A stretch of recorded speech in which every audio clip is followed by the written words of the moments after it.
네, 여러분 안녕하십니까? 천상철입니다. 네, 새로워진 뉴스톱10입니다. 10위부터요. 9876-54321 이렇게 카운트다운 형식으로 거꾸로 주요 이슈를 하나하나 만나보겠습니다. 저희가 준비한 1위는 과연 뭘지 예측하는 재미도 있을 듯합니다. 그래도 맛보기로 하나 공개하겠습니다.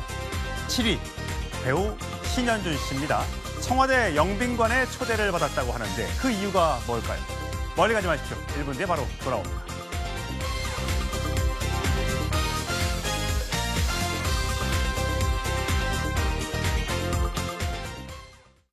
네, 뉴스톱10이 준비한 10위 소식 바로 공개합니다.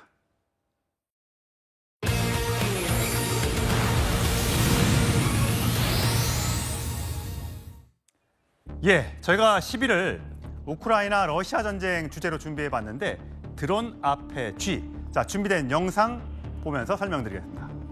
예, 신범철 센터장님, 지금 장면 좀 설명을 해주세요. 예, 저게 지금 화면에 나오는 것이 북한의 240mm 방사포입니다. 예. 다련장 로켓포인데요. 우크라이나군이 그것을 드론으로 저렇게 타격을 한 거죠. 정밀 타격하고 그것까지 화면으로 이렇게 확보하는 모습까지 볼 수 있었으니까 전 현대 군사 양상이, 전쟁 양상이 얼마나 바뀌는지를 잘 보여주는 겁니다. 그러니까 지금 보니까 드론이 뒤로, 조그만 드론이 뒤로 그렇죠. 뒤로 날아갔는데 포탄에 맞으니까 포탄이 튀어나간 거군요. 그렇죠. 그러니까 저것을 확보를 한 거죠. 저기에 북한의 240mm 방사포가 있다는 것을. 예. 그래서 한 대는 촬영용 드론이 떠 있는 거고요. 다른 한 대는 공격용 드론이 뒤에서 접근해서 폭발을 시킨 거죠. 그렇군요. 저게 많은 분들께서 예전에 1990년대에 북한이 서울 불바다로 만들겠다 예. 했던 그것이 기억나실 텐데요. 바로 저게 240mm 방사포가 서울 불바다용으로 북한이 배치해 놓은 겁니다. 그러니까 저걸 러시아에 판 거예요, 북한이? 저 러시아에 수출했다고 봐야겠죠. 그런데 지금 왜냐하면 휴전선에서 서울까지의 거리가 60km 정도 되거든요. 그래서 서울 타격용인데 지금 북한이 저것만 러시아에 판매한 게 아니라요. 북한의 여러 가지 재래식 무기를 많이 러시아에 수출했고 또 러시아는 그것으로서 경제적 보상을 하고 있다는 정보가 들리는데 그만큼 북한과 러시아 관계가 밀접해 있다 볼 수 있고요. 또 다른 측면에서는 우크라이나 군이 북한의 러시아의 저런 무기 체계를 상대하는 것을 잘 보고 우리 군도 교훈을 얻어야 된다고 생각해요. 그 드론이라는 장비가 굉장히 가성비가 높은 장비인 것 같아요. 지난번에도 북한군이 러시아에 파병 갔을 때 그 드론에 조준돼서 굉장히 피해를 많이 입었다고 하는데 이 저렇게 따지면 드론이 뭐 전투기, F-35 전투기 이런 것보다 훨씬 더 뛰어난 장비가 될까 전쟁에서? 그러니까 목적이 다른 거죠. F-35 전투기는 비밀스럽게 적 중심에 깊숙이 침투해서 어떻게 보면 더 강한 폭격을 할 수 있는 거죠. 무장을 더 많이 하니까. 근데 저 드론은 어떠한 특정 무기 체계라든가 지점을 정밀 타격할 수 있는 장점이 있고 속도도 느리는 대신에 작기 때문에 레이더에 또 잘 잡히지 않는 장점이 있는 거죠. 물론 저 드론만 잡는 엔티드론 체계도 또 개발돼 있기 때문에 창과 방패의 경쟁은 계속된다고 볼 수 있는데 이번 우크라이나 전쟁은 드론 전쟁이라고 부를 수 있을 만큼 저런 드론이 잘 활용되고 있다. 그렇게 말씀드릴 수 있습니다. 사실 이번에 미군이 그 이란 핵시설을 폭격했을 때 B-1 폭격기가 날아가서 벙커버스터 14발을 떨어뜨리지 않았습니까?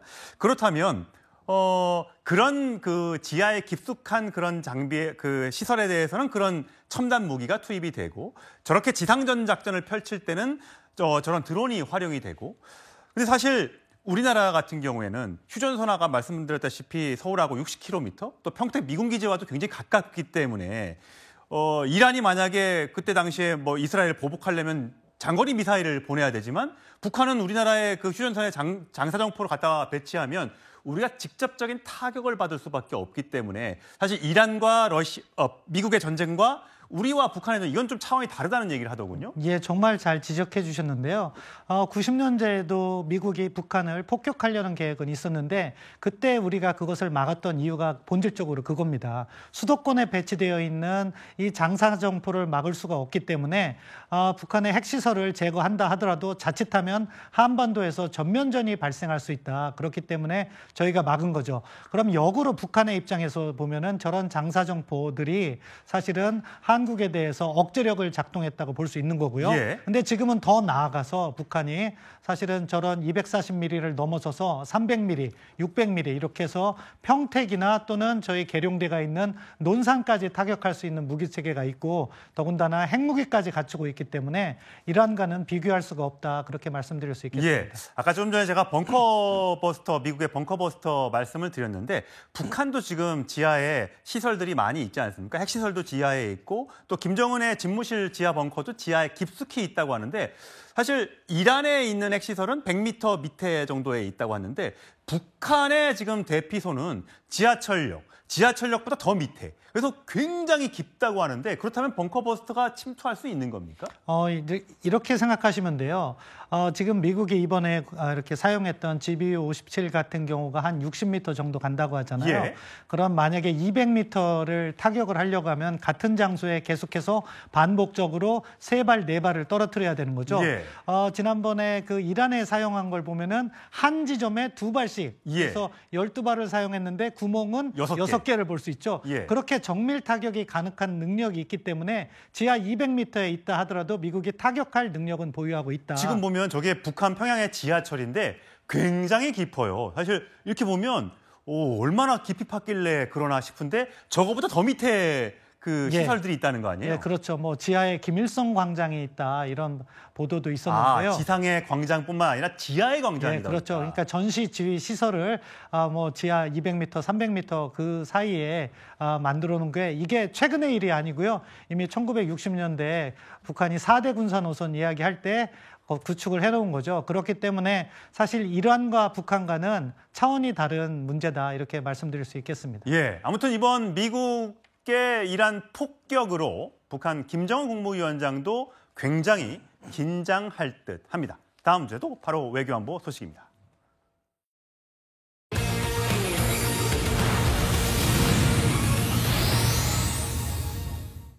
예, 트럼프 미국 대통령 망치 작전 대신 러브콜?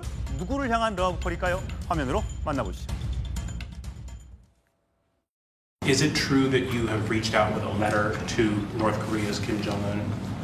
We'll get the conflict solved with North Korea. I've had a good relationship with Kim Jong-un, and I've gotten along with him really great, so we'll see what happens. 예, 트럼프 미국 대통령이 김정은과 잘 지내왔다라고 얘기는 하고 있습니다만 북한의 그 트럼프 대통령의 친서가 들어갔지만 북한이 이걸 수령을 거부했다라는 보도가 있었지 않습니까? 거기에 대해서 미국 측 백악관에서는 부인도 하지 않았고요. 친서가 갔지만 받지 않았다 이렇게 또 보도를 또 북한에서 먼저 저렇게 얘기를 하고 이거는 관계가 좋다고 봐야 됩니까? 안 좋다고 봐야 되는 겁니까? 아직은 뭐 이렇다 할 관계가 형성되지 않았다 이렇게 봐야 될 것 같고요. 말씀하신 것처럼 뉴욕 채널을 통해서 친서가 접근은 됐는데 북한이 거절한 것 같아요. 그렇기 때문에 미국 행정부에서 공식적인 부인을 하지 않고 있는 거죠. 그런데 지금 북한의 입장에서는 우크라이나 전쟁을 하는 과정에 러시아하고 동맹까지 맺어놓은 상황이거든요. 그런 관계를 유지하는 것이 전략적으로 유리하다고 생각하는 것 같아요. 그렇기 때문에 아직 미국이 이렇다 할 구체적인 제안을 하지 않고 있는 상황에서는 트럼프 대통령과의 정상회담이 아직은 필요 없다 이런 인식을 하고 있는 것 같고요. 반대로 트럼프 행정부에서는 지금 이야기를 하는 걸 보면은 북한은 핵무기를 가지고 있다. 그런데 나는 김정은 위원장과 관계가 좋다. 앞으로 두고 보자. 갈등을 해결하겠다. 이 메시지는 지금 상황을 먼저 관리하겠다는 메시지로 보이고요. 일단 트럼프 대통령의 우선순위는 우크라이나 전쟁을 해결한다면 또 상황은 달라지거든요. 예. 왜냐하면 북한과 러시아의 관계가 지금처럼 밀접하지 않을 수 있고 북한의 입장에서도 우크라이나 전쟁이 지속되는 상황에서는 계속해서 러시아의 지원이 가능하지만 그 전쟁이 종료되면 상황은 또 달라질 수 있을 거거든요. 그런 시점을 대비해서 트럼프 대통령이 포석을 깔아놓고 있다 그렇게 생각을 합니다. 트럼프 1기 행정부 시대에 이렇게 김정은 국무위원장과 3차례 만났잖아요. 싱가포르에서도 만났고 베트남에서도 만났고 판문점에서도 만났고 저 때만 해도 분위기가 좋았습니다만 하노이 노딜 이후로 사실 양국 간의 관계가 좀 깨졌다 이렇게 보는 관측이 많았었는데 앞으로 다시 이제 가까워질지 여부는 조금 더 지켜봐야겠습니다. 우리 정부가 여러 가지 북한에 대한 유화 제스처를 보내고 있기 때문에 그것이 남북 간에 또 북미 간에 어떤 그 결과물로 나타날지요. 그런데 지금 보면 북한 김정은에 대해서는 이렇게 인정하는 분위기인데 이제 딸 김주애가 지금 계속 등장하고 있지 않습니까? 후계자로 공식 후계자로 지명했다는 소식은 북한에서 나오지 않았습니다만 계속해서 이렇게 김정은 위원장 옆에 김주애, 그 뒤에 부인, 그 뒤에 동생 이렇게 나가는 거로 봐서는 순서가 이제 이렇게 고착화되는 것 듯한 분위기예요. 이것도 이제 미국 입장에서는 이런 어떤 그 후계 구도를 인정을 하게 되는 겁니까? 어떻게 되는 겁니까? 그거는 미국과 북한 간에 대화를 하고 북한 체제에 대한 미국 행정부의 입장이 정해지면 자연스럽게 나올 거고요.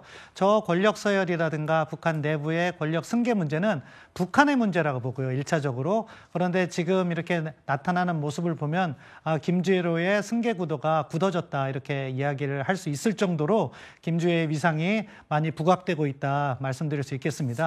뭐 북조선이라고 예전에는 얘기했는데 조선시대라고 따지면 이게 결국은 세자, 그러니까 부인 중전마마보다 세자가 더 이렇게 그 높은 평가를 받고 뭐 그런 겁니까? 예, 그렇게 볼 수 있겠죠. 그리고 특히 김정은 위원장의 건강에 좋지 않거나 했을 경우에는 바로 후계자를 갖다가 지명을 해야 되기 때문에 북한의 지도자는 살아서 후계자를 지명한다는 그런 원칙이 있다고 해요. 그렇기 때문에 사실 김주애가 나이를 고려하면 조금 일찍 부각된 것은 사실인데 예. 김정은 위원장이 건강이 아주 좋지 않은 상황이 종종 있었기 때문에 그걸 대비해서 김주애를 부각시켰고 이것은 뭐냐? 북한 체제가 안정화된다는 메시지를 북한 주민들에게도 또 이렇게 전달하고 있는 거라고 봅니다. 예. 그렇기 때문에 저러한 확고한 서열이 지금 북한의 정치 상황을 그대로 잘 보여주고 있다. 그렇게 평가할 수 있겠습니다. 예, 아직까지 아들이 있는지 그 아들이 이 후계 구도 과정에 앞으로 어떻게 영향을 미칠지 이거는 아직 국정원도 파악을 제대로 못한 건가요? 예, 저희가 정부 차원에서 공식적으로 파악한 바는 없는 거로 알고 있고요.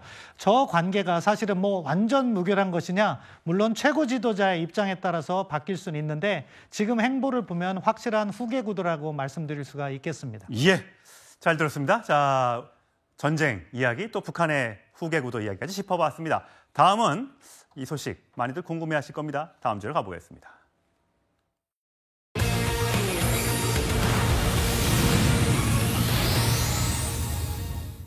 예, 화면에 보시는 분 이렇게 양쪽에 팔이 들려진 사람 예전에 유도 선수였고 격투기 선수였죠. 추성훈 씨 이야기입니다.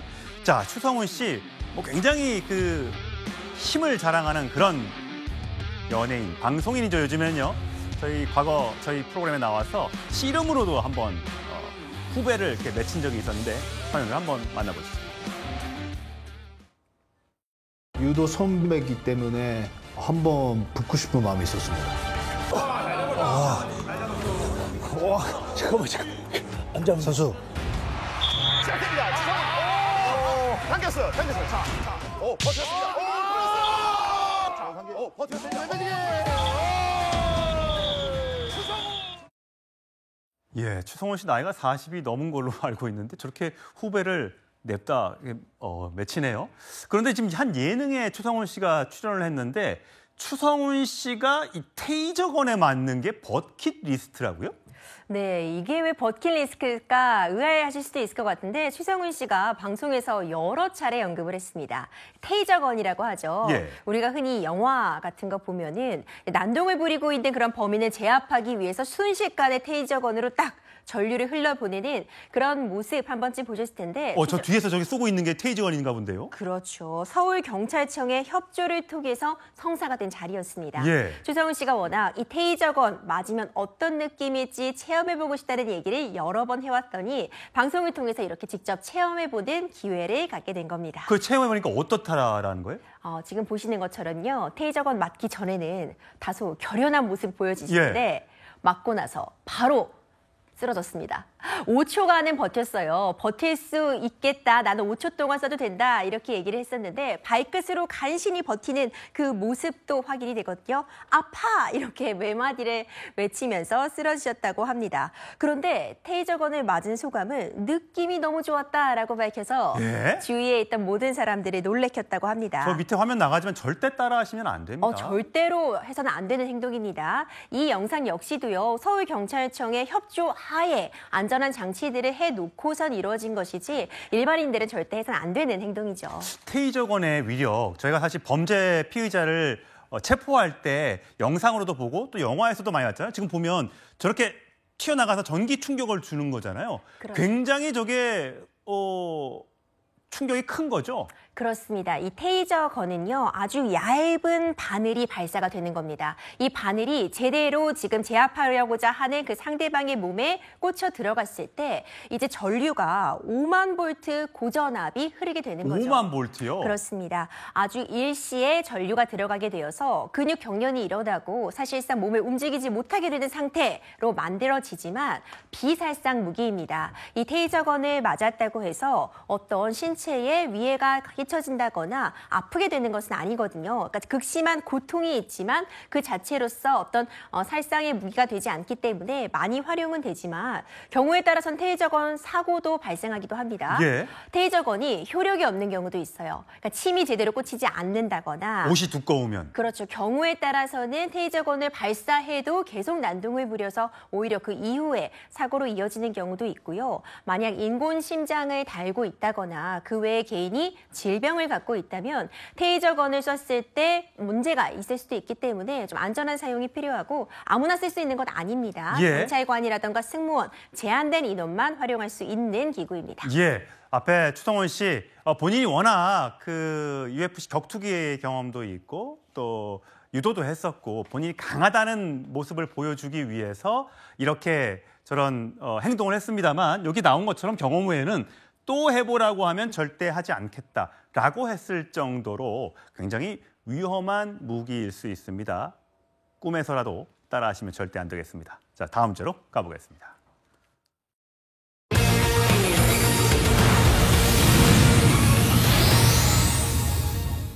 예, 저희가 앞서 말씀드렸던 것처럼 오늘의 치위리는요, 배우 신현준 씨입니다. 스타 배우 뜻밖의 가족사가 공개가 됐는데 어제죠, 청와대 영빈관에 국가유공자 보훈가족 초청 오찬 행사가 있었습니다. 여기에 배우 신현준 씨가 초대를 받았습니다. 먼저 이재명 대통령의 어제 발언 들어보시죠. 아주 많이 들리는 얘기로 독립운동하면 3대가 망하고 친일하면 3대가 흥한다, 이런 얘기가 회자되겠습니까? 이제는 그러지 말아야 되겠죠. 각별한 관심과 보상, 예우에 필요한 조치들을 해 나가려고 합니다. 예, 어제 저 점심 오찬 자리에 뜻밖의 인물들이 많이 참석을 했다면서요? 초청을 받았다면서요? 그렇습니다. 먼저 좀 눈에 띄는 참석자는요, 최원일 3.16호 국보군 연구소 연구소장입니다. 최 소장은 천안함 피격 사건 당시 천안함의 함장이었습니다. 예. 이제 여러 사유로 인해서 그간에는 민주당 정부에서 이 최 소장이 대통령 오찬에 초청받은 적은 없었다고 하는데 이번에 초청 명단에 이름을 올렸고요. 예, 지금 화면에 동그라미 나오는 게 배우 신현준 씨예요. 그렇죠. 신현준 씨 역시 이 명단에 이름을 올렸습니다. 신현준 씨는요, 6.25 참전 유공자인 고 신인균 대령의 아들입니다. 이런 때문에 특별 초청 대상자로 청와대에 참석을 할 수 있었고 사회를 맡은 오정현 아나운서 역시 6.25 참전 유공자의 손녀라고 합니다. 예, 이런 진보 정부에서 이런 행사가 열리는 거는 드문 장면이라는 점에서 굉장히 주목을 받고 있는데 배우 신현준 씨가 저희 채널A 프로그램에 나와서 과거 아버지에 대한 각별함을 이야기하기도 했었습니다. 들어보시죠. 아버지께서는 국가유공자시고 해서 현충원에 계시거든요. 아버지는 아버지와 함께 일한 모든 분들이 그렇게 불렀어요. 그냥 젠틀맨, 신사. 이야. 너무 매너가 정말 좋으셨어요. 길 같은 데 가실 때도 다 양보하고. 나도 아버지처럼 저렇게 멋있는 어른이 되고 싶다라는 생각 되게 많이 했죠. 현준이의 어린 눈에도 너무 멋있는 아빠였으니까. 예. 아빠가 꽃중년 때 저를 낳으신 거예요. 그 유전자구나. 그래서, 그래서 너무 이쁨 많이 받고 자랐죠. 예, 누나랑 무려 10살 차이가 나고 누나가 위에 셋이나 있다고 하고 저렇게 사실 신현준 씨가 나도 아버지처럼 저렇게 멋있는 어른이 되고 싶다. 사실 아들 입장에서 저렇게 아버지를 평가한다는 거 사실 극찬 아닙니까? 최고의 산사라고 볼 수 있겠죠. 신현준 씨가 본인도 늦둥이였기 때문에 고 신인균 대령, 그러니까 아버지의 사랑을 정말 듬뿍 받았다고 합니다. 아버지와의 추억도 늘 회상을 하면서 아버지에게 받은 사랑을 또 본인의 자녀들에게 계속 나눠주고 싶다는 그런 이야기를 계속 밝혔는데요. 특히 신현준 씨의 둘째 아들이 아버지와 참 많이 닮았다고 합니다. 그러니까 할아버지를 쏙 빼닮은 건데 워낙 할아버지랑 너무 닮아서 신현준 씨의 누나들이 자신의 둘째 아들에게 함부로 하지를 못한대요. 예. 아버지랑 너무 닮은 모습이라 이게 내 조카이긴 한데 너무 아버지의 모습이 보인다. 이런 이야기도 전하면서 부모들이 말을 못 놓는다는 그렇죠. 장면입니다. 그만큼 이제 아버지를 빼다 담은 또 자녀들에게 아버지에게 받은 그 사랑을 전하고 있는 모습입니다. 예, 혹시 아들 중에서 또 자녀 중에서 또 군대에 또 입대를 한 뒤에 저렇게 또 고위 또 간부까지 올라가는 사람이 생길지는 모르겠습니다만 굉장히 훈훈한 소식이었던 것 같아요. 사실 국가유공자 후손인 연예인들이 신현준 씨 말고도 더 있습니다. 저희가 몇 명을 좀 추려봤는데요. 지금 배우 신현준 씨 봤고요. 오정현 아나운서, 오준환 소령의 손녀라고 하고요. 배우 이영애 씨, 아버지가 이충석 소령, 6.25 참전용사고요. 송일국 배우, 외조부 김다진 장군 다 많이들 아시죠? 고 송대관 씨, 가수 송대관 씨도 아버지가 3.1 만세운동에 참여하기도 했습니다. 이렇게 많은 분들의 독립유공자 후손들이 이렇게 연예계에서 잘 나가고 있습니다. 신범수 센터장님, 사실 보면 이런 모습, 그러니까 나라를 위해서 충성을 다하고 목숨을 또 이렇게 바치신 분들에 대한 이런 예우는 정부가 꼭 해줘야 되는 거 아니겠습니까? 예, 그렇습니다. 한 국가의 수준은요, 그 국가의 보훈 수준이라는 말이 있어요. 그리고 그 국가의 보훈이 잘 돼야 그 국가가 영속성을 지닌다고 이렇게 말하고 있는데요. 나라를 위해서 충성한 분들은 여야를 가릴 것 없이 국가에서 충분한 예우를 해야 되고 그것을 통해서 다시 국가의 정체성도 발전시켜 나가는 그런 모습이 이번에 아주 훈훈하게 잘 나타났다고 생각합니다. 예, 지금 보니까 아까 임주 변호사 얘기했던 오정현 아나운서가 이 아버지가 할아버지가 오준환 소령인데 6.25 최대 격전지 피해 능선 전투에서 소대장으로 참전해서 다리에 심한 부상을 입었다. 이게 어떤 전투입니까? 이 피해 능선 전투는요, 이 1951년 휴전 협상 밖에서 진행됐던 정말 치열한 고지전 중에 하나로 꼽히고 있습니다.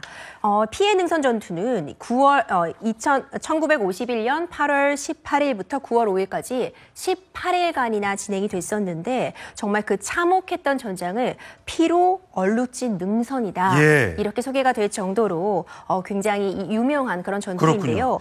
태극기 휘날리며 영화 많이 장동건 씨 나온 영화. 그렇죠. 그 전투 장면의 배경이 되기도 했습니다. 그렇군요. 이 배우 이영애 씨도 기부 많이 하는 연예인으로 알려져 있는데 이 군장병들에 대해 특히 그 기부를 많이 한다면서요? 그렇습니다. 이영애 씨 역시도요. 지금 시부모님 역시도 국가유공자다 이런 이야기가 전해지고 있어요. 평소에도 이런 호국보훈의 달뿐만 아니라 이런 국군에 대한 애정을 많이 갖고 있는 것으로 유명한 상황인데요. 그간 후원 활동들만 보더라도요. 천안함재단에 5천만 원을 기부한 것 이후에도 육군부사관 발전기금재단에 1억 원을 기부한 바도 있습니다. 그 외에도 사실상 다양한 기부 활동을 통해서 이렇게 적극적으로 호국 보훈에 앞장서고 있는 대표적인 연예인입니다. 예, 신범준 센터장님, 이 많은 이 독립유공자, 국가유공자 후손들이 어떤 보통 혜택을 나라로부터 받습니까?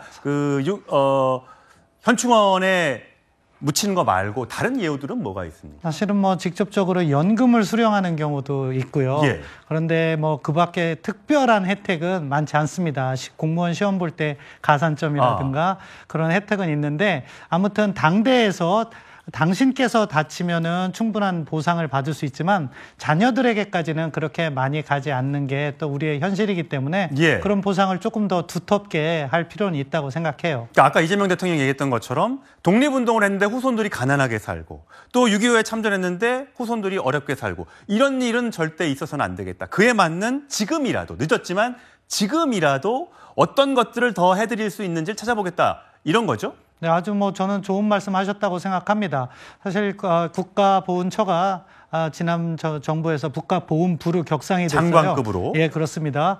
그리고 우리가 사실은 많은 분야에서 지금도 6.25 참전뿐만 아니라 베트남전 참전하신 분들도 그때 충분한 보상을 받지 못했다고 해서 정부를 대상으로 소송을 하는데 정부 예산상의 한계가 있기 때문에 충분한 지원을 못 해드리는 부분도 있어요. 예. 그리고 북파 공작원이라든가 여러 나라를 위해서 봉사하신 분들께서 정말로 만족할 수 있는 수준의 지원을 정부가 해줬으면 하는 바람을 가지고 있습니다. 예, 저렇게 배우 신현준 씨 굉장히 여러 역할로 많이들 나왔죠. 또 돌아가셨던 김수미 선생님과의 배우 인연도 굉장히 깊었었는데 알고 보니 이렇게 6.25 참전했던 고 신인균 대령의 아들이었고 그 인연으로 청와대 영빈관에 오찬에 참석할 수 있었고요. 이렇게 배우이자 과거에 아나운서였던 오정연 전 아나운서도 이 오준환 소령의 손녀로 밝혀졌습니다. 그 외에도 많은 연예인들이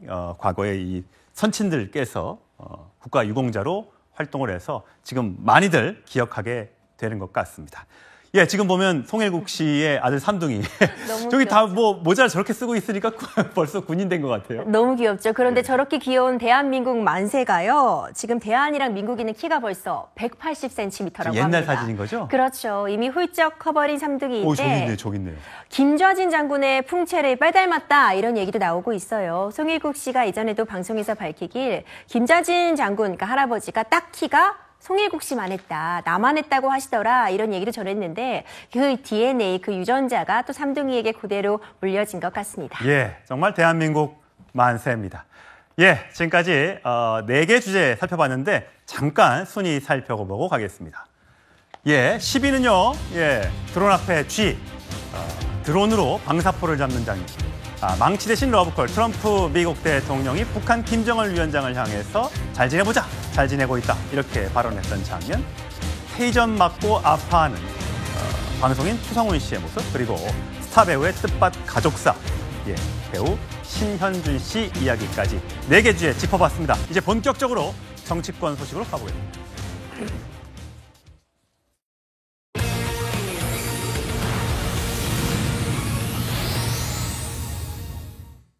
예, 흑자내조. 예, 이재명 대통령의 배우자 김혜경 여사의 모습, 한복을 차려입은 김혜경 여사의 모습인데 흑자내조, 이게 무슨 뜻인지요? 일본 언론이 보도를 한 내용인데, 자, 흑자내조 어떤 내용인지 먼저 장윤미 변호사와 이야기해 보도록 하겠습니다. 자, 먼저 예, 김혜경 여사의 모습부터 소개를 해드려야겠네요. 화면으로 만나보시죠.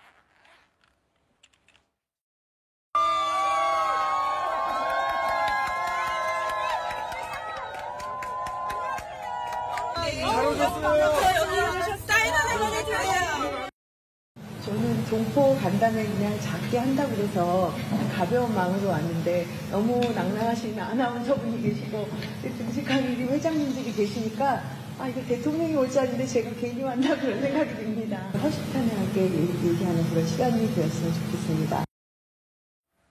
예, 흑자내조. 네. 예, 장 변호사님, 일본 언론에 저희 화면을 띄울 텐데, 흑자내조, 저 무슨 뜻입니까? 예, 흑자라는 게 일본어 표현으로 구로코라고 읽는데요. 예. 구로코라는 건 조용하고 본인은 겉으로 드러나지 않지만 실제로는 상당히 중요한 역할을 하는 사람을 지칭하는 표현이라고 합니다. 예. 현재 일본 언론에서는 상당히 대한민국의 정권이 바뀐 이후에 어떤 기조로 이제 대일 관계를 가져나갈지, 그리고 이 바뀐 대통령의 개인사에 대해서도 상당히 상세하게 소개를 하고 있는데요. 김혜경 여사를 바로 직전에 이제 김건희 여사가 좀 대비를 하면서 김건희 여사 같은 경우에는 의상이나 어떤 활동 등에서 상당히 화려하고 눈에 띄는 행보를 했다면, 거기에 반해서 김혜경 여사 같은 경우에는 매우 조용하고 그렇지만 상당히 중요한 곳을 대통령의 대체제 역할을 굉장히 잘하고 있다라는 평가를 내놓으면서요. 예. 또 이 대통령 부부가 만나게 된 그 2년, 프로포즈를 할 때 본인이 10년 이상 썼던 그 소년기에 20대의 일기를 주면서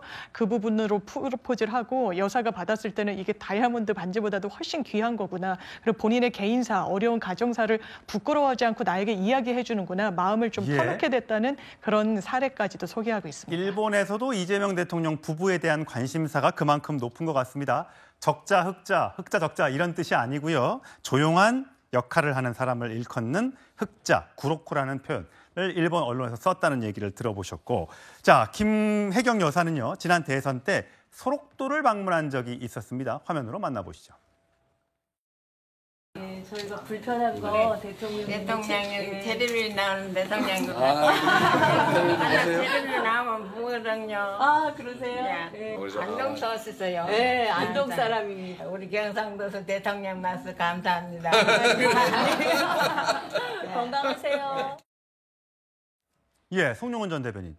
소록도라는 곳이 대통령이 방문한 거는 굉장히 이례적인 일이라면서요. 그렇습니다. 이례적인 일인데 이곳에 방문하게 된 것이 스토리가 있는 것으로 보여요. 그러니까 지난 대선 때 이재명 후보가 이 소록도 병원이 있는 전남 고흥군 도양읍 제4투표소에서는 김문수 후보에게 패배를 했습니다. 김문수 후보가 고흥인데. 그렇죠. 김문수 후보가 경기도지사 시절에 이 한센인들의 권익 향상을 위해서 많은 노력을 했습니다. 그런 점이 잘 알려져 있어서 아마 투표에 영향을 미친 것으로 보여요. 그런데 이 당시에 이제 김혜경 여사가 소록도를 대선 기간 중에 방문했을 때 선거가 끝나면은 대통령을 모시고 다시 한번 오겠다. 그러니까 대선 전에 혼자 갔었죠. 그렇죠. 약속을 했기 때문에 그 약속을 했던 점, 그리고 대선 때 호남에서 드물게 패배한 마을이라는 점, 이런 점이 복합적으로 작용을 해서 이 일정이 만들어진 것으로 보여요. 그래서 사실은 김혜경 여사는 일본에서는 이 조용한 내조를 하는 구로코, 흑자라고 분석을 했습니다마는 과거에 이재명 대통령의 경기도지사 시절 배우자일 때는 상당히 적극적으로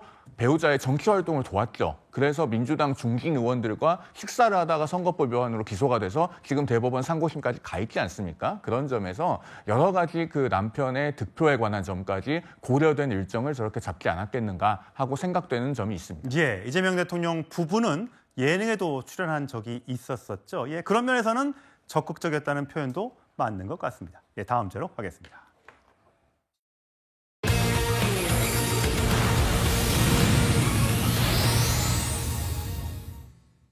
전 여사죠. 김건희 여사. 지난 16일 지병으로 병원에 입원했다가 어제 11일 만에 퇴원을 했습니다. 휠체어를 탄 채로 나타나 차량에 올랐는데 이 모습을 두고 정치권에서는 여러 말이 나오고 있습니다. 민주당 의원의 주장 들어보시죠.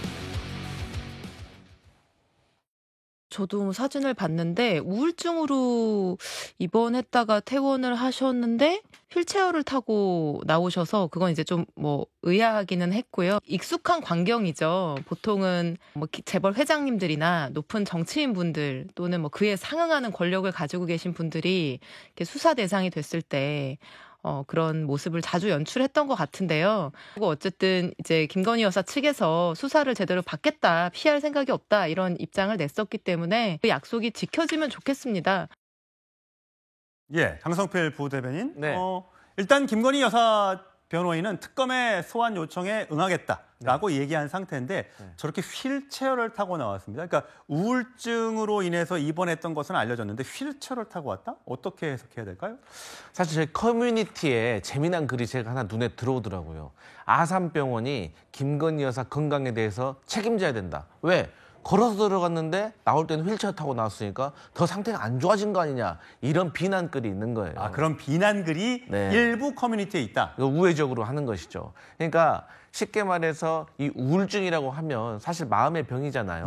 사실 누구에게나 찾아올 수 있는 것이고 심각한 겁니다. 그런데 김건희 여사의 지금 상황을 보면은 사실 우울증이 안 오면 그래도 이상할 수도 있는 겁니다. 그럼에도 불구하고 국민들이 봤을 때 주변에 우울증으로 병원에 입원을 해? 근데 그 병원이 대한민국에서 최고 수준의 병원이라는 아산병원이에요. 그냥 진료만 받는데도 몇 달을 기다려야 된다는 말이 있을 정도로 어려운 병원인데 여기에 김건희 여사는 입원을 했다라는 것이 오히려 국민들이 봤을 때는 전직 대통령의 배우자이기 때문에 또 특혜를 받는 것이 아닌가.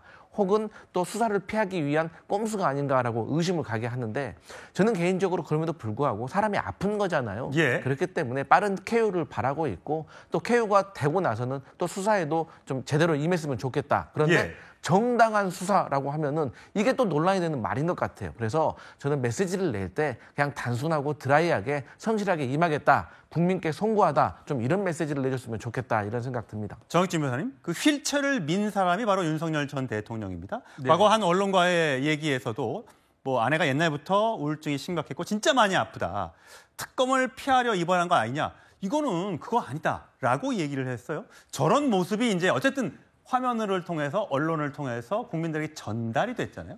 저런 모습 국민들 또 특검 수사에는 어떤 영향을 줄까요? 글쎄요. 일단은 아내가 아프면 그러면 남편이 테이크케어 하는 건 뭐 당연한 거 아닌가 그런 생각이 들고요. 그다음 좀 전에 강성필 위원장도 이야기를 했지만 김건희 여사나 뭐 윤석열 대통령도 뭐 큰 차이 없을 것 같은데 몸도 그렇고 마음도 그렇고 편치 않은 것은 당연한 거 아니겠습니까? 그거는 상식적으로도 사실이라고 볼 수밖에 없고 그렇게 사람이 아프면 치료받는 것도 당연한 거고 예. 그다음에 그 치료를 어떻게 할 것이냐 통원 치료를 받을 것이냐 아니면 입원까지 할 것이냐 그거는 환자하고 의료진이 판단해서 결정할 문제가 아니겠습니까? 예. 그래가지고 입원해가지고 이제 퇴원을 했는데 거기에 대해서 제3자가 이런저런 이야기하는 것은요 제가 봤을 때 적절하지 않다는 생각이 들고 그다음에 중요한 건 뭐냐면은 김건희 여사 관련해서 이제 조만간 얼마나 걸릴지 모르겠지만 뭐 한 보름 정도 뒤 정도에는 제가 봤을 때도 소환 그 통보가 날라올 것 같은데 그때 김건희 여사가 몸과 마음 잘 추스려가지고 수사를 잘 받으면 그러면 되는 것이 아닌가 저는 그런 생각 듭니다. 예, 김건희 특검 이제 3대 특검 중에 김건희 특검이 가장 규모가 크고 그렇죠. 자 관련해서 민중기 특검 또 특검보 김영금 특검보 이렇게 얘기한 적이 있습니다. 들어보시죠. 김건희 여사 퇴원 맞춰서 소환 일정 조율하시나요? 저희들이 출석 요구한다고 김 여사 곧 이제 퇴원할 수 있다는데 소환 조사 계획 좀 있으세요? 법과 원칙에 따라서 진행될 겁니다. 예, 법과 원칙에 따라 진행될 것이다. 지금 김건희 특검은 수사 대상이 16개 항목입니다. 주가 조작, 명품 가방 수수, 인사 개입. 지금 명태균 관련된 국정 개입 의혹에 대한 이것도 지금 이 특검에서 수사를 한다고 합니다. 앞으로 이 특검에서 나올 내용들 주목해서 저희와 함께 살펴보시죠. 이번에는 4위로 건너가 보겠습니다.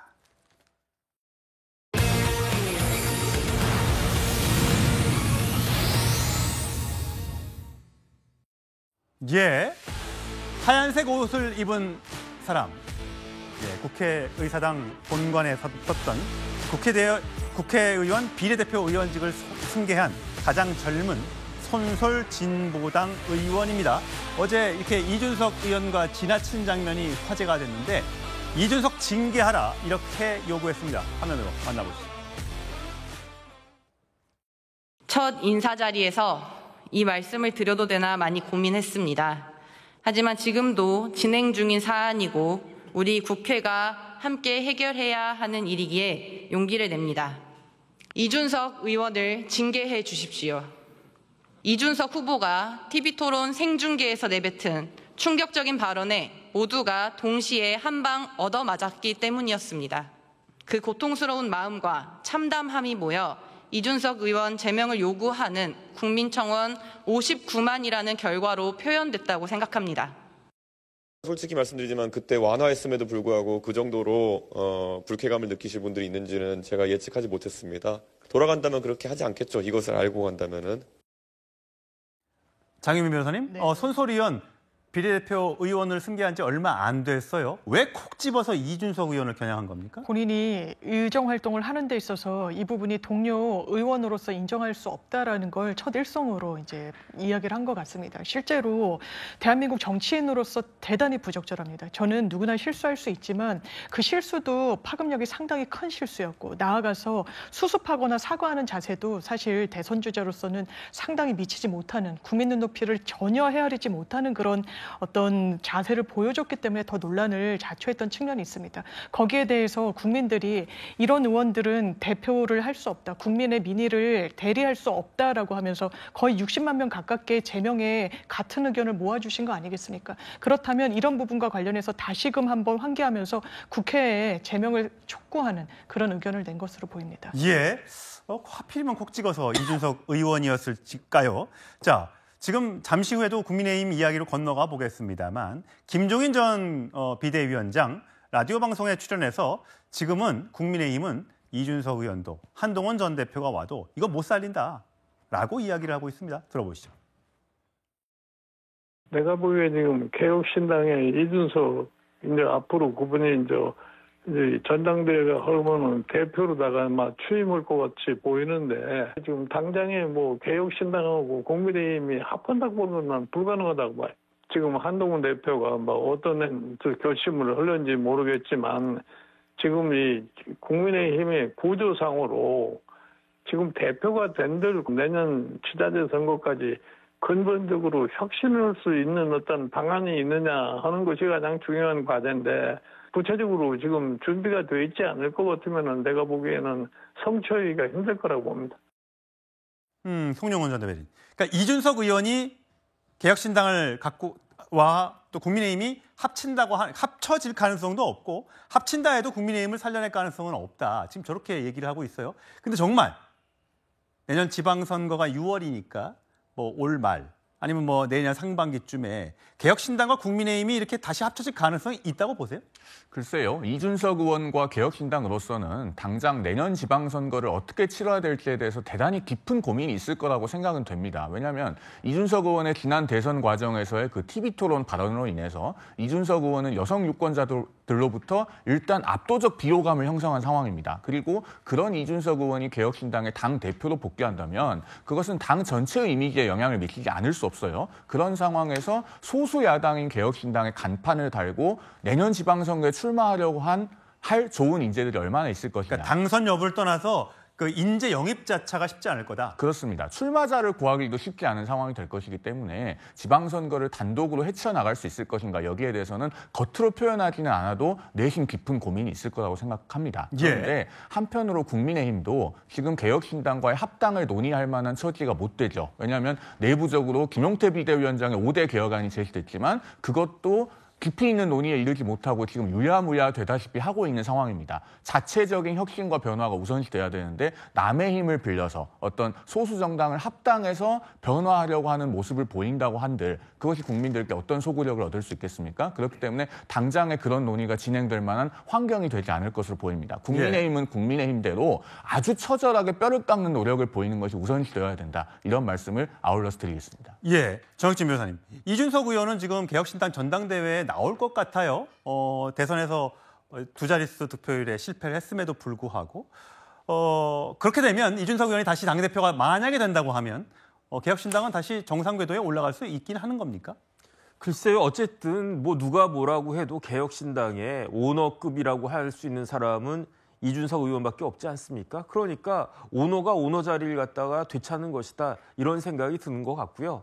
그다음에 개혁신당이라고 해봤자 그야말로 꼬마 정당인데 뭐 정상화가 된들 안 된들 그게 얼마나 큰 차이가 있겠는가. 어쨌든 저는 그런 생각이 들고요. 그다음 좀 전에 장유미 변호사님 말씀하셨지만 이준석 의원에 대한 그 국민 청원이 59만 7천 명이 넘어갔어요. 예. 이제 7월 5일까지가 되는 거니까 이거 뭐 60만 넘어간 건 당연할 것 같고 뭐 70만까지 되냐마냐 그런 이야기가 될 텐데 그 이후에 막강한 힘을 가진 민주당 여당이 어떤 식의 조치를 취하냐에 따라 가지고 진짜로 뭐 어떻게 하다 보면은 그 이준석 의원이 제명될 수도 있는 거 아니겠습니까? 예. 그 국민의힘에서 몇 명만 가담해 주면은 그러면 제명도 가능한 그런 상황이니까 지금 그게 더 큰 문제이지 지금 그 이준석 대표가 뭐 개혁신당 대표가 되는 건 뭐 지금 당연한 수순일 것 같고 일단 오히려 관전 포인트는 7월 초에 어떤 일들이 벌어지느냐. 제명을 벌써 걱정해야 될 때다. 제가 봤을 땐 그렇습니다. 예, 강성필 부대변인 만약에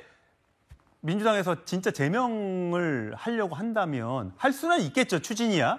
근데 그렇게 되면 오히려 이준석 의원의 체격만 더 키워준다라는 일부의 지적도 있는데 어떻게 할 걸로 보세요?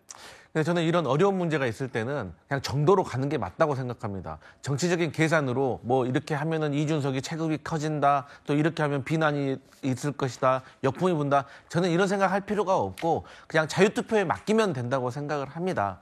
근데 이제 전략적으로 봤을 때는 저는 사실 민주당 입장에서는 이준석 의원 제명안에 동의하지 않는 것이 저는 맞다고는 생각을 해요. 예. 자칫 다수당으로서 또 입법과 어떤 행정 권력을 가진 민주당이 이준석 의원을 핍박했다 이렇게 오해받을 수도 있는 겁니다. 그렇기 때문에 자유투표에 맡긴 것이 맞고 만약에 국민의힘에서도 많은 의원들이 이준석 의원에 대해서 제명해야겠다라고만 먹으면 그냥 제명되는 것이고 그게 국민의 뜻인 거지 저희가 정치적 계산을 고려할 필요는 없다 이렇게 생각합니다. 예.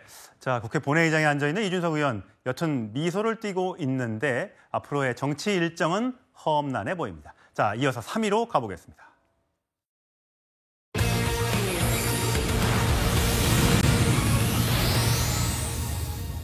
예, 국민의힘 김용태 비상대책위원장 임기가 이제 이틀 정도밖에 남지 않았죠.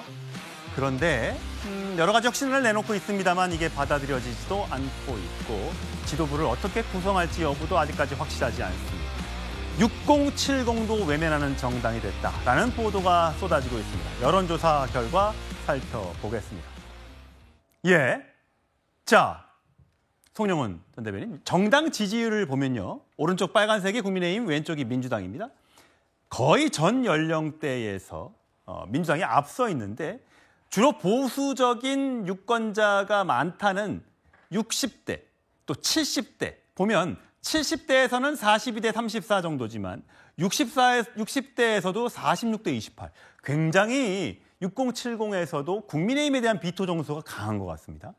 냉정하게 말씀드려서요. 저것은 일시적인 현상이 아닙니다. 12월 3일 비상계엄 이후에 국민의힘이 실질적으로 가지고 있는 지지율이 맨몸으로 드러난 것이 저 조사 결과라고 보거든요. 다만 그동안에는 두 가지 요인으로 인해서 착시 효과가 있었을 뿐입니다. 첫째로 탄핵 국면에서는 그래도 대통령의 탄핵은 좀 과하지 않느냐라고 하는 일부 보수층의 결집이 있었습니다. 그렇기 때문에 실질적으로 정말 국민의힘이 마음으로 좋아서 지지하는 분들 이상의 지지율이 과대대표된 점이 있고요. 그다음 또 한 가지로 대선 국면에서는 그래도 이재명 대표가 대통령이 되는 것은 한번 막아야 되지 않겠냐라고 하는 점에서의 보수 결집이 있었습니다. 그런데 이제 대선은 끝났고 이재명 대표가 대통령이 됐잖아요. 예. 그러면 이제 국민의힘은 오로지 맨몸으로 가지고 있는 체력 그대로 평가를 받는 것입니다. 그런데 그동안에 체력이 증진될 만한 요인이 없었죠. 12월 3일 비상계엄이라고 하는 굉장히 충격적인 사건이 있었고 그것은 명백하게 위헌 위법하고 잘못된 일입니다. 그런데 여기에 대해서 국민의힘이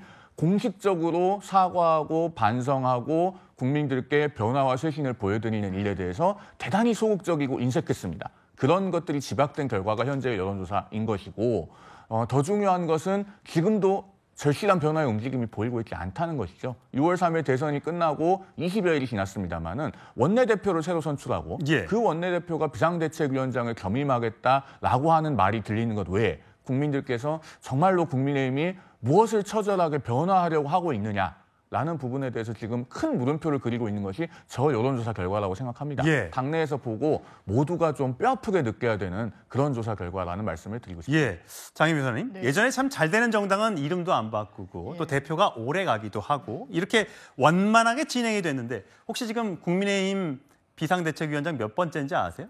7번째라고 7번째. 들었어요. 이름 다 기억나십니까? 다 기억하기가 어려울 정도로 비대위 체제가 사실상 비상일 때 가동되는 건데 상시적으로 가동된다고 해도 상시 비상인 정당이 되어버렸다. 그렇습니다. 수권 정당으로서 국민들 평가받고 있지 못하죠. 기본적으로 지금 짚어주신 대로 계엄에 대해서 많은 국민들, 이건 진보 보수의 문제가 아닙니다. 계엄은 잘못됐다. 윤석열 전 대통령은 탄핵됐어야 된다라는 게 국민들의 눈높이였어요. 그것을 국민의힘 지금도 맞추고 있지 못합니다. 그렇지만 대선 때 40%가 넘는 지지율을 확인했죠. 지방선거 치를 때는 어차피 본인들의 주요 정치적 활동지가 TK, PK에 집중되어 있기 때문에 지방선거 내 기득권 유지하는 데는 큰 무리 없을 거라고 생각할 수 있을 겁니다. 그렇게 생각해야 지금의 국민의힘에 아무런 조치도 하지 않는 거, 혁신위도 제대로 발족하지 못하는 게 설명이 되거든요. 이런 부분과 관련해서 쇄신해야 된다, 다른 목소리 내야 된다, 국민 눈높이로 맞춰야 된다라고 이야기할 수 있습니다만 구체적이고 뾰족한 수가 없습니다. 예. 의정 활동에 대해서도 대안 세력으로서의 어떤 능력, 그런 활동 좀 보여주고 있기에는 너무나 미진한 부분이 있어서 앞으로 이런 상태가 당분간은 계속되지 않을까 생각됩니다. 예, 뭐 아까는 연령대별로 살펴봤다면 이번 지역별로만 살펴봐도 서울에서도 지금 민주당이 40, 국민의힘은 22고요. 대구 경북 TK에서도 28대 31, 뭐 오차 범위 내라고 볼 수 있겠죠. 부울경에서는 지금 46대 28로 민주당이 큰 격차로 앞서가고 있습니다. 뭐 해수부를 부산으로 이전하겠다, H&M을 부산으로 이전하겠다, 뭐 이런 등등의 공약이 일부 먹히고 있다는 얘기까지 나오는데 그러다 보니까요, 이 역대 대통령의 초기의 지지율을 살펴보니까요, 이렇습니다. 지금 이재명 대통령이 잘하고 있다 64, 못하고 있다 21입니다. 과거 다른 대통령, 윤석열 전 대통령 초기 때 52대 37이었고요. 문재인 전 대통령 84대 7이었고요.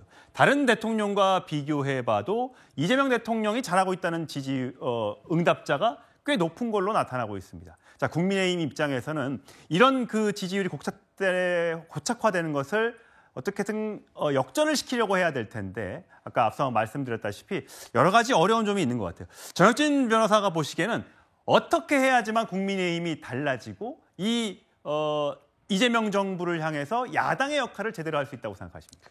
일단 지금 뭐 허니문 기간이니까 그것만으로도 어쩔 수 없어요. 일단 새 대통령이 그다음에 그 여당이 이제 출범했는데 웬만하면 지지해주고 싶은 그런 마음의 경향도 있지 않습니까?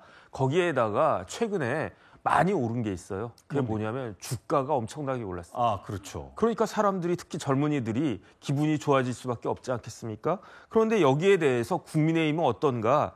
국민의힘은요, 윤석열 대통령과 국민의힘은 누가 뭐 공격해가지고 그렇게 무너진 게 아니고 제가 봤을 때 스스로 무너진 거 아니겠습니까? 뭐 누가 대통령 보고 계엄하라고 그랬습니까?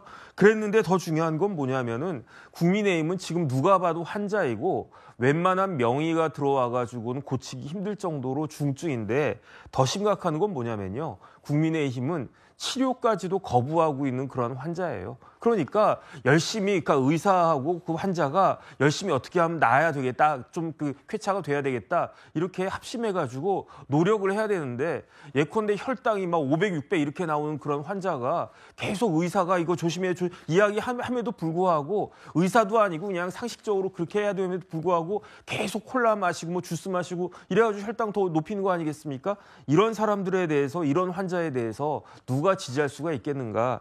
지금 제가 봤을 때는요, 국민의힘은 자기가 아프다라고 하는 거, 굉장히 중증이다라고 하는 것을 인정을 하고 치료를 받아야 되겠다. 이것부터가 이제 그 국민들의 마음을 얻을 수 있는 전제 조건이 아닌가 그런 생각이 들고 그렇지 않으면 쉽지 않을 것 같다는 생각 듭니다. 강성필 부대변인이 봤을 때 만약에 8월에 전당대회를 국민의힘이 한다고 했을 때 누가 당대표가 되면 그래도 국민들이 또 지지자들이 봤을 때 좀 달라지려나? 라고 생각할 수 있겠습니다.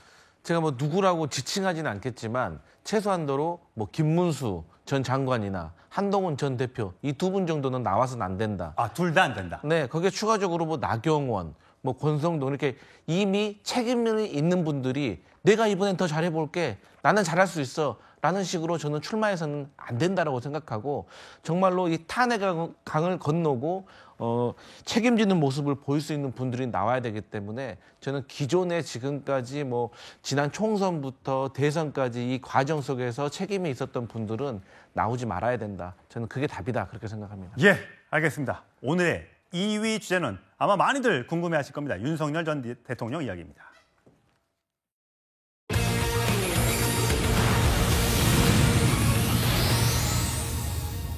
예, 윤석열 전 대통령 내란 특검에 오늘 오전 10시에 출석했습니다. 오전 조사까지는 잘 마쳤는데 점심을 먹고 조사를 거부해서 논란이 한때 파행을 빚다가 조금 전에 오후 조사가 재개됐다고 합니다. 먼저 윤석열 전 대통령의 오늘 특검 출석 장면 보고 오시죠.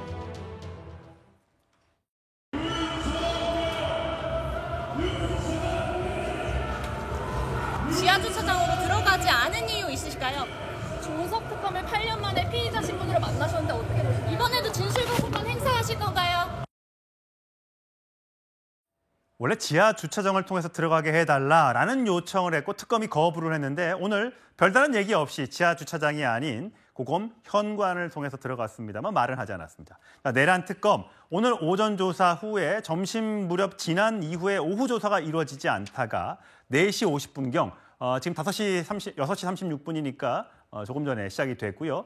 3시간 반 만에 재개가 된 겁니다. 그래서 오늘 조사가 몇 시까지 될지는 모르겠습니다. 윤 전 대통령 측에서는 조사자가 문제가 있다. 우리가 고발한 사람인데 무슨 저런 사람한테 조사를 받느냐 하면서 조사실에 입실을 거부하면서 한때 조사가 3시간 넘게 파행이 됐었는데 다시 재개가 됐다고 합니다. 조사 중이라고 합니다. 장윤 변호사님, 네. 왜 조사를 안 받겠다는 거였어요? 일단 오늘 오전 신문을 이끈 게 그 박청환 총경이었습니다. 총경? 예, 그 특수공무집행방해. 그러니까 공수처가 체포영장을 집행하려고 했을 때 그 부분을 막아선 부분에 대한 조사를 지금까지 해왔던 경찰이었고요. 한남동 관저에 맞습니다. 공수처가 들어갔을 때 그거를 들어왔다는 이유로 그 경찰을 고소했는데 그중에 한 명이 맞습니다. 조사를 하러 들어왔더라. 그렇습니다. 그런데 오전 조사에는 어쨌든 본인도 적극적으로 진술을 한 것으로 알려지고 있고요.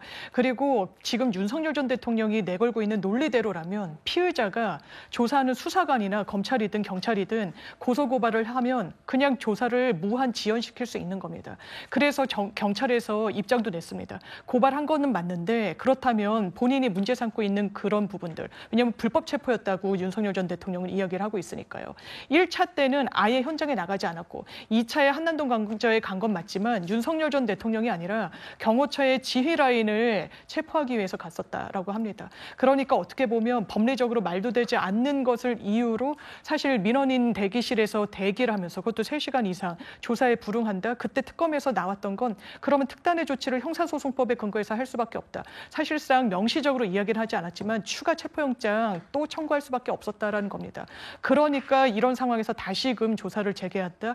9시가 넘으면 이 동의를 받아야 됩니다. 심야 조사로 9시가 넘어가면 심야군요. 그렇습니다. 그런데 지금 9시 본인이 또 심야 조사에도 응할 의사가 있었다고 하니까 조사는 성실히 받는지 여부 국민들이 지켜볼 겁니다. 송영훈 전 대변인, 지금 경찰이 조사를 받는 것도 굉장히 조사에 들어오는 것도 보통 검사들이 하는데 경찰이 들어왔는데 총경이라고 하면 이제 치안 총감이 있고 정감이 있고 치안감이 있고 몇 번째 계급 정도 되죠?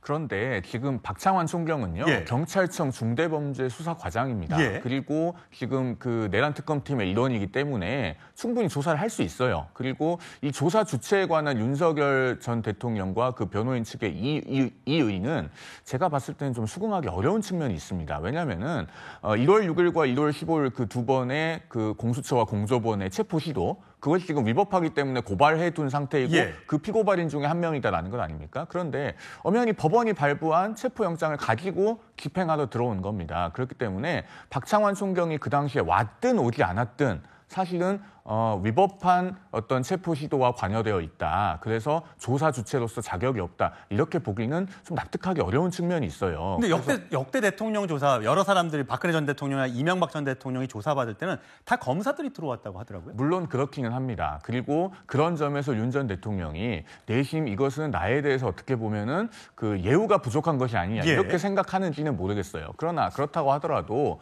기왕에 출석을 했고 또 성실하게 조사를 받을 것이라는 입장도 사전에 밝힌 상태였고 오전에는 조사에 응했다고 한다면은 갑자기 돌변해서 조사에 응하지 않겠다라고 했던 것은 사실은 그렇게 설득력이 높다고 보기는 어렵습니다. 예, 정혁진 변호사님, 지금 보면 저희가 실제 내부 배치는 좀 다를 수 있습니다. 조사실을 그래픽으로 좀 그려봤어요. 윤석열 전 대통령이 앉아있고 옆에 변호인이 있고요. 앞에 조금 전에 언급했던 총경, 경찰청 중수과장이 앉아있고 옆에 경찰 수사관. 오전에는 이렇게 경찰 쪽에서 나와서 조사를 했고 오후에는 이제 검사가 들어와서 다른 조사를 한다고 합니다. 여러 가지 조사가 있기 때문에 오늘 하루 만에 조사가 끝날지는 모르겠습니다만 옆에 대기실에 있다가 여기에서 계속 머물러서 일로 안 건너온 거. 그럼 결국은 나는 검찰에 출석했다. 근데 조사를 안 받으면 출석한 거 맞습니까?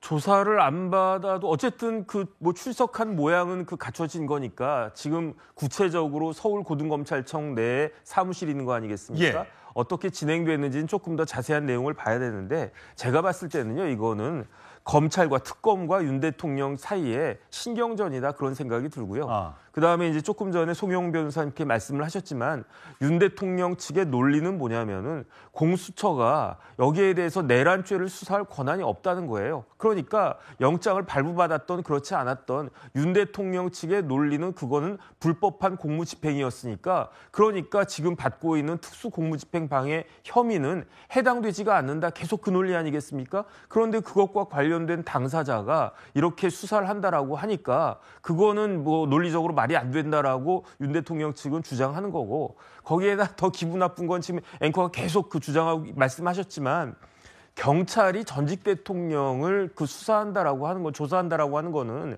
그건 격에도 맞지 않는다.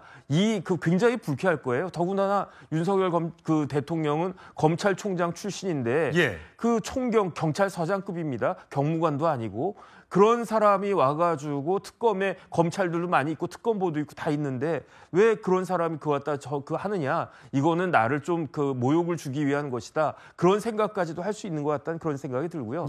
그다음에 윤 대통령 측에서 뭐라고 이야기할 수 있느냐. 피의자한테는 뭐가 있습니까? 진술 거부권이 있단 말이에요. 그러니까 나 조사를 받으러 저기에 들어가도 계속 아무 말 안 하고 그냥 꾹 하고 있으면 그거 되는 거고 그다음에 진술 거부권 열심히 행사하신 분들 우리가 많이 알고 있지 않습니까? 그다음에 제가 봤을 때 결정적으로는 윤석열 대통령 측은 어떻게 생각하느냐. 이렇게 수사받을 때 저희 같은 변호사들은 열심히 이렇게 해명해가지고 지금 혐의를 벗을 수 있는 가능성에 대해서 노력을 갖다 하는데 제가 봤을 때 윤 대통령 측은 어차피 이거는 답정너다. 결과는 무조건 구속영장도 청구할 거고 기소도 당연히 할 거고 그렇게 결과가 뻔히 보이는데 여기에 대해서 수사에 협조하는 그런 모습을 과연 보여줄 필요가 있겠는가. 이런 전략도 있는 것이 아닌가 저는 그런 생각이 들고요. 이런 모습들이 그냥 국민들한테는 특검이 됐던 윤 대통령이 됐던 그렇게 좋아 보이지는 않을 것이다. 그런 생각 듭니다. 윤석열 전 대통령 지난 1월에 이 공수처에 의해서 체포될 당시에 한남동 관저에서 미리 촬영했던 영상을 공개한 적이 있었죠. 당시에 이렇게 얘기한 적이 있었습니다. 수사권이 없는 기관에 영장이 발부되고 또 영장 심사권이 없는 법원이 체포영장과 압수수색 영장을 발부하는 것을 보면서 이런 불법이 자행되고 무효인 영장에 의해서 절차를 강압적으로 진행하는 것을 보고 정말 개탄스럽지 않을 수 없습니다. 강성필 부대변인, 당시에 불법, 그다음에 체포된 게 아니라 내 발로 걸어간 거다. 그리고 나서 구속이 됐고 다시 석방이 돼서 지금 불구속 수사를 재판을 받고 있는 거 아니겠습니까? 지금 보면 보통 이렇게 전직 대통령이 가면 예우 차원에서 티타임도 좀 하고 특검과 그다음에 점심도 물론 배달시켜서 먹었다고 합니다만 좀 그래도 사전에 좀 예우를 갖춘다고 하고 호칭도 지금 예전에는 대통령님 이렇게 했다고 하는데 지금 오늘은 어떻게 불렀는지는 확인은 되지 않고 있어요. 과연 아까 기싸움 경찰 수사관을 먼저 투입한 것도 이런 이 특검과 윤 전 대통령 측의 기싸움이라고 문제 보는 해석이 있었는데 이런 기싸움을 통해서 특검이 얻고자 하는 것은 과연 무엇일까요? 소위 기싸움에서 밀리면 수사가 어려워진다라는 어떤 그런 기조에서 이루어지고 있는 것 같은데 사실상 별 의미가 없다고 생각을 합니다. 저는 윤석열 전 대통령에 대해서 특검이 특별히 불이익을 줄 필요도 없고 그런다고 해서 특혜를 줄 필요도 없다라고 생각을 하고 이 사전 환담 같은 경우도 전직 대통령 사례에 비추어 보면 비공개로 했을지는 모르겠지만 공개적으로는 이런 티타임 같은 거 가진 사례가 없다고 제가 알고 있기 때문에 윤석열 전 대통령도 이런 혜택은 없었을 것이다라고 생각을 합니다. 그리고 법 앞에 다 평등한 겁니다. 그렇기 때문에 총경이 하든 순경이 하든 검사가 하든 아니 능력과 자격이 있는 사람이 당연히 수사할 수 있는 거 아니겠습니까? 그렇기 때문에 저는 윤석열 전 대통령이 전직 대통령으로서 나를 무시하는 것이 아니냐라는 그런 주장을 하기에 앞서 저는 국민께 송구한 마음으로 저 성실하게 임하는 게 맞다라고 생각을 하고 본인이 과거에 어떤 지금 불법적인 요소가 있었기 때문에 여기에 대해서 그와 관련된 사람 고발했기 때문에 내가 이런 사람한테 조사받을 수 없다라고 하셨잖아요. 이거 이미 헌재에서 다 주장하셨던 것이고 헌재에서 윤석열 전 대통령을 파면함으로 인해서 윤석열 전 대통령이 당시 했던 주장들 다 무효된 겁니다. 그렇기 때문에 권한과 자격이 있는 특검에서 수사를 하는 것이고 그 특검의 일원인 경찰이기 때문에 저는 윤석열 전 대통령이 계속 국민들께 송구한 모습 보이지 말고 성실하게 수사에 임했으면 좋겠다 이런 말씀 드립니다. 예, 지금 현재 특검, 이 내란 특검 관련해서는 이 특검이 조은석 특검이죠. 과거에 서울 고검장을 지냈고 사법연수원 19기. 나이는 윤석열 전 대통령이 많습니다만 연수원으로는 4년 선배인 지금 조은석 특검이 수사를 담당하게 되고요. 사실 2019년 검찰총장 후보군까지 올랐었는데 결국은 윤석열 검찰총장이 됐었죠. 지금은 창과 방패가 돼서 다시 오늘 마주하게 됐는데 오늘 조사 몇 시까지 할지, 몇 시에 끝날지, 앞으로의 조사는 또 얼마나 더 있을지 계속해서 저희 뉴스톱10과 함께 해주시길 바라겠습니다. 마지막 1위, 여러분들 굉장히 궁금해하시는 바로 주제 이겁니다.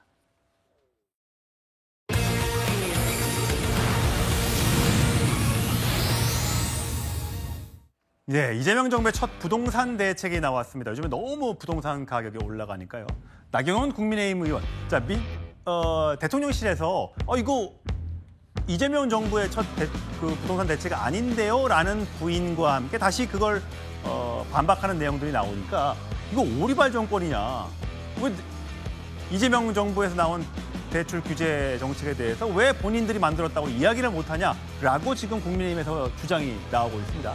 먼저 어제 있었던 강유정 대통령실 대변인의 목소리 들어보시죠. 제가 알기로는 기재부에서 나온 대책으로 알고 있는데 대통령실 대책이 아닙니다. 일단 부동산 대책에 대해서 지금 저희는 아무런 입장이나 혹은 그 정책을 내놓은 바 없다라고 말씀드리고 혹시나 혼선을 빚을까 봐 지금은 다양한 그런 게 기재부 대책이라던가 의견들을 지켜보고 있는 상황입니다. 예, 강유정 대변인은 이제 기재부라고 얘기했지만 금융위의 부동산 대출 규제 이야기인 것 같아요. 자, 저희가 그래픽을 준비했는데 이재명 정부의 첫 부동산 대책, 워낙 지금 집값이 올라가고 있으니까 특히 서울 집값이 많이 올라가고 있으니까 대책을 내놨는데 6억까지만 대출을 해주겠다. 그러니까 아무리 소득이 많고 뭐 재산이 많아도 6억까지만 대출을 해주겠다라는 금융위원회 대책이 나오니까 장윤 변호사님, 네. 이게 대통령실에서 처음에는 이거 우리 대책 아닌데요? 대통령실은 관여가 없어요. 라고 얘기했다가 아니 금융위에서 냈는데 금융위원장이 아직 임명이 안 됐다고 하기로선 이게 어떻게 이재명 대통령의 대책이 아니냐라고 하니까 90분 뒤에 우리 부처와 긴밀하게 소통 중 이렇게 바꿨어요. 맞습니다. 금융위에서도 입장을 냈는데요. 전체적으로 헤아리면 그런 것 같습니다. 강유정 대변인에게 기자가 정확하게 물었던 질문은 국무회의 등을 통해서 보고를 받은 사실이 있냐라고 그랬어요. 그러니까 국무회의에서는 이 안건이 올라왔던 거는 없는 것 같고 그러니까 국무회의에 배석했던 강유정 대변인이 이게 대통령실에서 키를 잡고 했던 그런 정책이 아니라는 취지로 설명을 하다가 마치 대통령실과 전혀 무관하게 있었던 그런 정책인 것처럼 오해될 수 있었던 소지가 있었던 것 같은데요. 그 이후에 대통령실과 금융위, 그 관계부처의 해명을 들어보면 아마 질문에 단서가 들어가고 전제가 있다 보니까 거기에 대해서 설명을 하다가 오해가 좀 자초된 것 같다. 전체적으로는 당연하지만 너무나 중요한 정책입니다. 시장에 미칠 파장도 크고 또 부동산 정책은 민주당으로서는 정권을 내주게 됐던 하나의 가장 큰 아킬레스건으로 작용했다라는 그런 인식이 있기 때문에 이게 소통 없이 협의 없이 그대로 그냥 정책 발표가 됐다? 그렇게 생각하기는 상당히 어렵습니다. 예, 정혁진 변호사님.